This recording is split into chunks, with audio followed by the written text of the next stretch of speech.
Mr. T, I mean, that sounds totally fine. I get it. He's like, well, I understand that, but there's a particular component because I like to lay out nude. So, selling homes around the Del Mar racetrack in San Diego, California was a really exciting time for me. So, I have this particular trainer who I'm very good friends with in a social way, but never a real estate way.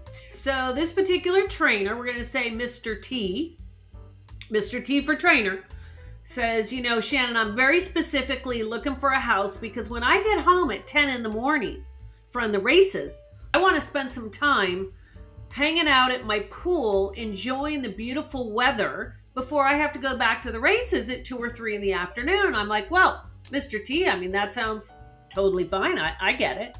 He's like, well, I understand that, but there's a particular component because I like to lay out nude and really get a nice suntan when I'm home in my vacation rental in Rancho Santa Fe, Del Mar, wherever this may be. So it's really important for me that there is no ability for any of the neighbors to be able to view any of this. I'm like, okay, well, I don't have any problem with that. So now I said, okay, so I'm going to start looking for properties for you for the next year. So I'm running around all summer looking for the following summer for my client.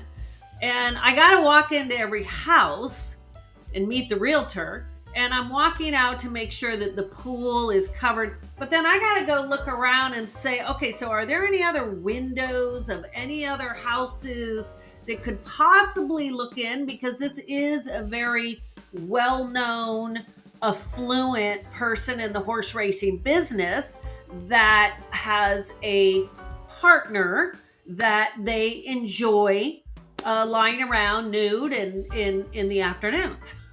It took quite a few houses to look. It's really funny. I actually did.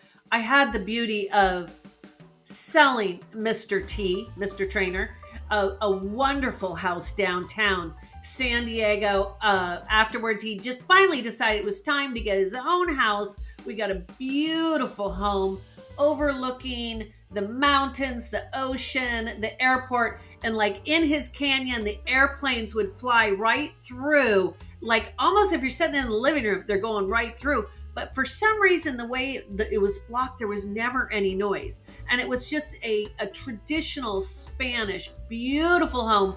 Obviously a stunning pool, very high on stilts.